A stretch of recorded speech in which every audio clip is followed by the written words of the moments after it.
Welcome back to దశ current affairs. Today current affairs లో మనం డిస్కస్ చేయబోయే టాపిక్ వచ్చేసి అభివృద్ధిలో ఏపీ ప్లేస్ అన్నమాట.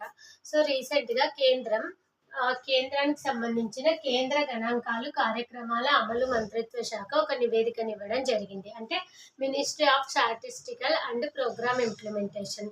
ఆల్రెడీ వినింటారు మీరు. Ministry of statistical and programme implementation వారు మనకి ఈ నివేదికను ఇవ్వడం జరిగింది. అంటే 2024 to 25 మధ్య ఆర్థిక సంవత్సరంలో ఏ స్టేట్ యొక్క వృద్ధి ఎలా ఉంది, వృద్ధి రేట్లో ఎవరు ముందున్నారు, అలాగే వృద్ధి రేట్ సాధించడానికి కారణాలు ఏంటి అనేది minister of statistical and programme implementation వారు నివేదిక ఇవ్వడం జరుగుతుంది. సో 2024-25 నివేదికను ఇవ్వడం జరిగింది. సో ఈ నివేదికలో ఈ శాఖ వారు ఏం చెప్పినారంటే 2024-25 ఆర్థిక సంవత్సరంలో దేశంలోనే వృద్ధి రేటులో తమిళనాడు ముందుండడం జరిగిందనమాట. ఇక్కడ చూడండి, 9.69% వృద్ధి రేటుతో తమిళనాడు ముందుండడం జరిగింది. అంటే వృద్ధి రేట్లో, ఓవరాల్ వృద్ధి రేట్లో మనకి తమిళనాడు 9.69%తో ఫస్ట్ ప్లేస్లో ఉండడం జరిగింది. అలాగే ఏపీ సెకండ్ ప్లేస్లో ఉండడం జరిగింది. 8.21%తో ఏపీ సెకండ్ ప్లేస్ను సాధించింది. ఆల్మోస్ట్ ఈ శాఖ వారు మనకి 18 రాష్ట్రాలు, అలాగే యూటీస్, మీకు యూటీస్ అంటే తెలుసు కదా, యూనియన్ టెరిటరీస్, అలాగే రాష్ట్రాలు, యూనియన్ టెరిటరీస్ యొక్క జిఎస్డిపి అంటే గ్రాస్ స్టేట్ డొమెస్టిక్ ప్రోడక్ట్, మీకు అందరికీ తెలిసి ఉంటుంది జీడిపి అంటే ఏమిటో.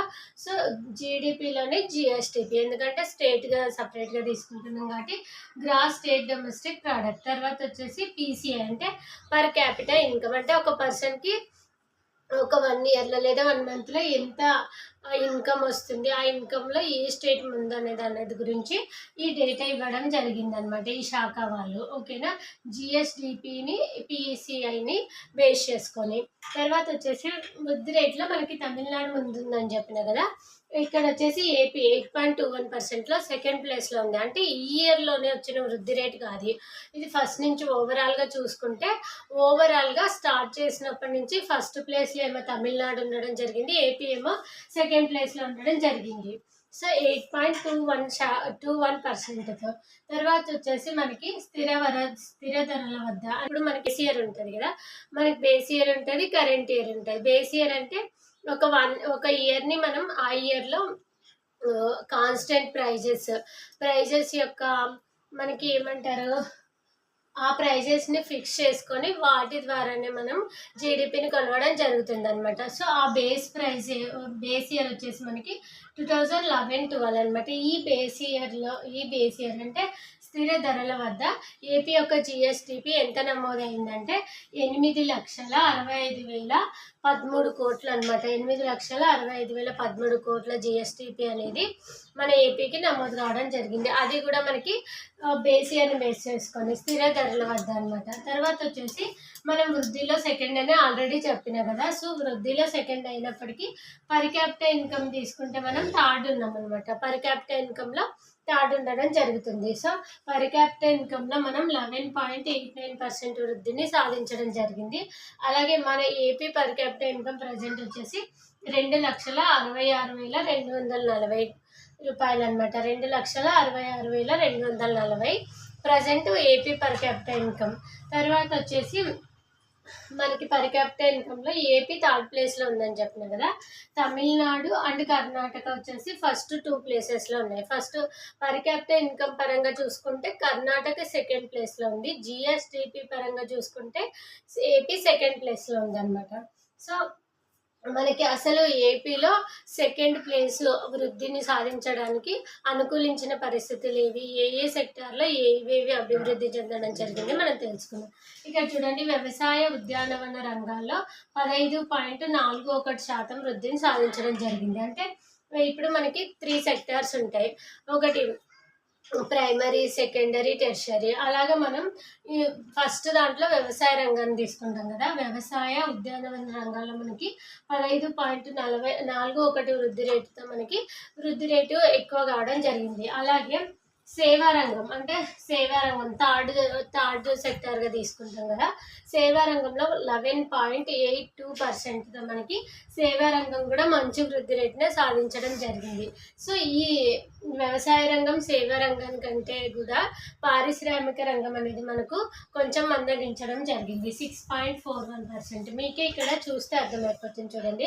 వ్యవసాయ రంగం ఏమో 15 పాయింట్ ఉంది, అలాగే సేవా రంగం ఏమో 11 పాయింట్స్ ఉంది. కానీ ఇక్కడ చూడండి పారిశ్రామిక రంగం స్వల్పంగా మందగించింది అని మనకి 6.41%లో ఉందని చూసుకోవచ్చు. అంటే ఇప్పుడు మనకి పారిశ్రామిక రంగంలో నిర్మాణ రంగము, తయారీ రంగం అనేవి కొంచెం వృద్ధిలోనే ఉన్నప్పటికీ కూడా ఓవరాల్గా పారిశ్రామిక రంగం అనేది అంత వృద్ధిని చేకూర్చలేదని చెప్పచ్చు. కానీ ఓవరాల్గా వృద్ధిని చూసుకుంటే మాత్రం మనం సెకండ్ ప్లేస్లో ఉండడం జరుగుతుంది. అది ఈ సెకండ్ ప్లేస్ రావడం అనేది ఓవరాల్గా చూసుకున్నప్పుడు. కానీ ప్రజెంట్ 2024-25 ఇయర్ అంటే ఆర్థిక సంవత్సరం తీసుకున్నప్పుడు ఏపీ వచ్చేసి 12.02%తో 5th ప్లేస్లో ఉందన్నమాట. ప్రస్తుత ధరల వద్ద ఇది వచ్చేసి స్థిర ధరల వద్ద అంటే మనం ఫిక్స్ చేసుకున్న బేస్ ఇయర్ని బేస్ చేసుకొని లెక్కించడం జరుగుతుంది. ప్రస్తుత ధరల వద్ద అంటే ప్రజెంట్ ఏ పేజెస్ అయితే ఉన్నాయో వాటి ద్వారా లెక్కించడం జరుగుతుంది. సో ప్రజెంట్ ఆర్థిక సంవత్సరాన్ని తీసుకుంటే 12.02% వృద్ధి రేటుతో 5th ప్లేస్లో ఉండడం జరుగుతుందన్నమాట. సో ఇక్కడ మెయిన్గా మీరు గుర్తుంచుకోవాల్సింది ఏంటంటే ఓవరాల్ వృద్ధి రేట్లో మనం ఏమైనా ఎంత పర్సెంట్ ఉందంటే 8.21% ఉంది. సో ఇది గుర్తుపెట్టుకోవాలి. తర్వాత ఫస్ట్ వచ్చేసి తమిళనాడు. పర్ క్యాపిటల్ ఇన్కమ్లో మనం 3rd ప్లేస్లో ఉన్నాము. ఫస్ట్ వచ్చేసి తమిళనాడు, కర్ణాటక. తర్వాత వచ్చేసి మనకి ఇదైతే నివేదిక ఎవరిస్తారంటే ministry of statistical programme implementation లేదా కేంద్ర గణాంకాలు కార్యక్రమాల అమలు మంత్రిత్వ శాఖ. So this is all about growth rate in AP. Next topic వచ్చేసి మనకి కోనసీమలో హెపటైటిస్ అనేది ఒక వ్యాధి. ఎందుకు వస్తుంది, ఎలా వస్తుంది, దానికి సంబంధించి జాగ్రత్తలు ఏంటి అనేది నేను ఈ వీడియో ఎండింగ్లో చెప్తాను. మనం ఏంటంటే యాజ్ పర్ అప్డేట్ ఏముందో తెలుసుకుందాం. ఇది వచ్చేసి చూడండి డాక్టర్ బిఆర్ అంబేద్కర్ డిస్టిక్లో, దాన్నే కోనసీమ డిస్టిక్ అనడం జరుగుతుంది. సో ఈ డాక్టర్ బిఆర్ అంబేద్కర్ డిస్టిక్లో ఈ మధ్య హెపటైటిస్ సంబంధించిన కేసులు అనేవి ఎక్కువ అవ్వడం జరుగుతుంది అనమాట. సో దానికి సంబంధించి మనకి 20 సంవత్సరాలు దాటిన వాళ్ళకి ఈ వ్యాధి వచ్చినట్టు వాళ్ళు నిర్ధారించడం జరిగింది. అలాగే ప్రభుత్వ గణాంకాల ప్రకారం ఆల్మోస్ట్ 180 మందికి ఈ వ్యాధి ఉన్నట్టు వాళ్ళు నిర్ధారించారు. అట్లా ఈ 180 మెంబర్స్లో 133 మెంబర్స్కి హెపటైటిస్ సి ఉంది. మనకి హెపటైటిస్ వ్యాధిలో బీసీ అనే వేరియంట్స్ కూడా ఉంటాయి, అంటే టైప్స్ ఉంటాయి అన్నమాట. ఆ టైప్స్లో హెపటైటిస్ సి అనేది వెరీ డేంజరస్. అదే 133 మెంబర్స్కి అంటే అవుట్ ఆఫ్ 180 మెంబర్స్లో 133 మెంబర్స్కి సోకడం జరిగింది.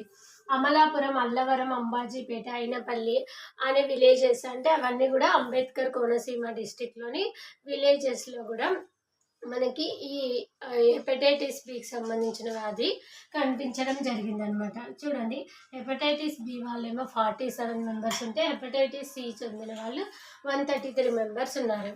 ఇక్కడ ఏమైందంటే దీన్ని అఫీషియల్గా చెక్ చేసి ఎంతమందికి ఈ వ్యాధి సోకింది లేదంటే ఈ వ్యాధితో బాధపడుతున్నారు అనేది తెలుసుకోవాలనేసి మనకి డాక్టర్ బిఆర్ అంబేద్కర్ డిస్టిక్కి చెందిన కలెక్టర్ గారు మనకి కాట్రేని కోన మండలం పల్లం, ఇక్కడ చూడండి ఇది ఒక డిస్టిక్ విలేజ్ అనమాట. కాట్రేని కోన మండలంలోని పల్లం గ్రామంలో మనకి ఇది పైలట్ ప్రాజెక్ట్గా, అంటే ఇక్కడ ఫస్ట్ చెక్ చేసి ఎంతమందికి ఈ వ్యాధి ఉంది లేదా అనేది చెక్ చేయాలని వీళ్ళు ఈ పల్లం అనే గ్రామాన్ని చూస్ చేసుకోవడం జరిగింది. చూస్ చేసుకున్న తర్వాత ఇక్కడ 18 ఇయర్స్ దాటిన వాళ్ళందరికీ కూడా చెక్ చేయడం జరిగింది. చెక్ చేసిన మంది ఎంతమంది అంటే 2281 మందికి సక్సెస్ఫుల్గా ఈ వ్యాధి యొక్క లక్షణాలని చెక్ చేయడం జరిగింది. అందులో హెపటైటిస్ బి వాళ్ళు వచ్చేసి 16 మెంబర్స్ ఉన్నారు, హెపటైటిస్ సి సోకిన వాళ్ళేమో 9 మెంబర్స్ ఉన్నారనమాట. సో ఇలాగా ఈ హెపటైటిస్ వ్యాధి లక్షణాలను కనుక్కోవడానికి అలాగే దాన్ని నివారించడానికి కూడా మనకి ప్రభుత్వం ఈ రకంగా తీసుకోవడం జరుగుతుందన్నమాట. సో మనం నెక్స్ట్ హెపటైటిస్ అంటే ఏంటి, ఎలా వస్తుందో తెలుసుకుందాం. సో మనం ఈ డిస్ట్రిక్ట్‌లో ఏదైతే డాక్టర్ బిఆర్ అంబేద్కర్ డిస్ట్రిక్ట్‌లో హెపటైటిస్ బి అనేది లేదా సి అనేది ఎలా ఎఫెక్ట్ చేస్తుందనేది చూసుకున్నాం కదా! As per update. But hepatitis వ్యాధి అంటే ఏంటి? అసలు ఎందుకొస్తుంది? ఎలా వస్తుంది? అనేది అసలు టైప్స్ ఏంటి అనేది చూసుకుందాం. ఇక్కడ చూడండి, హెపటైటిస్ వ్యాధి అనేది లివర్‌కి రావడం జరుగుతుంది. ఇదొచ్చేసి లివర్ అనుకోండి. ఇక్కడ చూడండి రెడ్‌గా అయిపోవడం, లేదంటే వాపు రావడం, లివర్ అనేది చెడిపోతుందనమాట ఈ హెపటైటిస్ వల్ల. లివర్‌కొచ్చే వ్యాధినే మనం హెపటైటిస్ అంటారు. ఇక్కడ చూడండి, రెడ్‌నెస్ ఆఫ్ ద లివర్ అనమాట. తర్వాత వచ్చేసి ఇన్ఫెక్టెడ్ ఫుడ్. యాక్చువల్‌గా మనకి టైప్స్ ఉంటాయని చెప్పినా కదా! హెపటైటిస్ ఏ అండ్ ఈ గురించి మాట్లాడుతున్నాను నేనిప్పుడు. ఏఈ, బీసీ అనేవి మనకి టైప్స్ ఉంటాయి. ఇక్కడ చూడండి, ఒకవేళ ఏఈ వస్తే ఏమైనట్టు అంటే మనం ఫుడ్ తీసుకున్న కంటామినేషన్ ఫుడ్ అంటే ఇన్ఫెక్టెడ్ ఫుడ్ అంటే ఫుడ్ పాయిజన్ అవ్వడం అని అంటుంటారు కదా! ఫుడ్ కంటామినేషన్ అంటే పొల్యూటెడ్ ఫుడ్ తీసుకున్నప్పుడు, అలాంటి ఫుడ్ తీసుకున్నప్పుడు ఫుడ్ అనేది మనకి బ్లడ్‌లో కలిసిపోతుంది కదా! తిన్న తర్వాత ఆ బ్లడ్ అనేది లివర్‌కి వెళ్ళడం వల్ల ఆ లివర్ అనేది చెడిపోవడం జరుగుతుంది. అలాగా మనకి ఏఈ హెపటైటిస్ టైప్స్ వస్తాయన్నమాట వ్యాధులు. సో ఇక్కడ చూడండి, మనకి ఎప్పుడైతే హెపటైటిస్ ఏఈ వ్యాధి వచ్చిందో 90% వరకు కూడా, 90-95% వరకు కూడా మనం రికవర్ అయ్యే ఛాన్సెస్ ఉంటాయన్నమాట. అంటే ఈజీగానే మనం దాని నుంచి రికవర్ అయిపోవచ్చు. కానీ ఇక్కడ చూడండి, సివియర్ ఎక్కడ అంటే మనకి hepatitis B and C. Hepatitis B and సిని సివియర్ హెపటైటిస్ వ్యాధిగా చెప్పుకుంటాం. ఇక్కడ చూడండి, హెపటైటిస్ బి అండ్ సి ఎప్పుడు వస్తాయంటే మెయిన్గా మనకి ఎయిడ్స్ ద్వారా కానీ, సెక్షువల్ ఇంటర్కోర్స్ ద్వారా కానీ, డీప్ కిస్సింగ్, బ్లడ్ ట్రాన్స్మిట్ అంటే ఒకరి నుంచి ఒకటి బ్లడ్ తెలియకుండా ట్రాన్స్మిట్ చేసినప్పుడు, నీడిల్స్ అంటే రీయూజ్డ్ నీడిల్స్ వాడినప్పుడు, అలాగే తెలియకుండా బ్లడ్ ట్రాన్స్మిట్ అయిపోయినప్పుడు ఒకరి నుంచి ఒకరికి, వాటి ద్వారా కూడా మనకి బి అండ్ సి వస్తాయి. వాటి ద్వారే కాకుండా వంశపారంపర్యంగా కూడా ఒకవేళ మనకి ఎవరికైనా ఫ్యామిలీలో ఉంటే అలా కూడా రావడం జరుగుతుంది. అలాగే ప్రెగ్నెన్సీ ఉన్నప్పుడు మనకి ఈ రీజన్స్తో అన్న పేరెంట్కి వచ్చినప్పుడు అప్పుడు ఆ ప్రెగ్నెంట్ లేడీ నుంచి బాబుకి అంటే బేబీకి కూడా రావడం జరుగుతుంది అనమాట. సో ఇక్కడ చూడండి, బీసీ మనకి ఏఈ టైప్స్ వచ్చినప్పుడు 90% రికవరీ ఉంది. కానీ బీసీ వచ్చినప్పుడు మనకు రికవరీ రేట్ అనేది 90% ఉండదు. సో ఎంత డిఫరెన్స్ అంటే మనకు అసలు రికవరీకి ఛాన్స్ చాలా తక్కువ అనమాట. రికవరీ ఉండే ఛాన్సెస్ మెయిన్గా సికి. బీకి అయితే కొంతమందిలో రికవరీ అయ్యే ఛాన్సెస్ ఉంటుంది, కొంతమందిలో అయ్యే ఛాన్సెస్ ఉండకపోవచ్చు. అలాగే స్పెసిఫిక్ డోసేజెస్ మనకి ఇదేంటంటే, మనకు చిన్నప్పుడు ప్రెగ్నెంట్ ఉమెన్గా ఉన్నప్పుడు మనకి వ్యాక్సిన్లు వేస్తారు. ఏఎన్ఎం అని తెలుసు కదా మీకు. సో వాళ్ళు ఈ ఇంద్రధనస్సు కింద మనకి వ్యాక్సిన్ ఇవ్వడం జరుగుతుంది. సో అందులో హెపటైటిస్ మనకి వ్యాక్సిన్గా ఇవ్వడం జరుగుతుంది. సో చిన్నప్పుడే ఆ వ్యాక్సిన్స్ ఏవైతే వేయించినారో మనం ఈ హెపటైటిస్ వ్యాధి నుంచి బయటపడవచ్చు అనమాట. దాన్నే స్పెసిఫిక్ డోసేజెస్గా చెప్పుకుంటాం. నేను చెప్పినా కదా, ఆల్రెడీ డ్యూరింగ్ ప్రెగ్నెన్సీ వచ్చినా కూడా బేబీకి ట్రాన్స్మిట్ అవ్వడం జరుగుతుంది.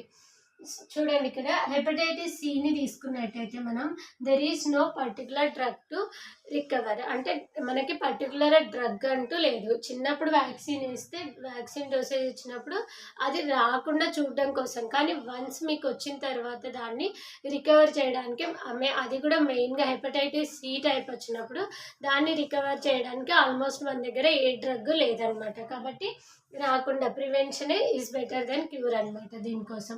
తర్వాత వర్టికల్ ట్రాన్స్మిషన్ అంటే మనకి ఫ్యామిలీలో ఎవరికైనా ఉంటే వాళ్ళ నుంచి కూడా మనకి వచ్చే ఛాన్సెస్ ఉంటాయన్నమాట. సో మీకు అర్థమైంది అనుకుంటా. హెపటైటిస్ అంటే మీకు లివర్ గుర్తు రావాలి, రెడ్నెస్ ఆఫ్ లివర్, ఇవి టైప్స్.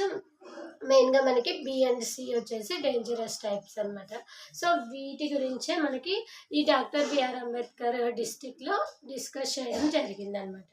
So next topic.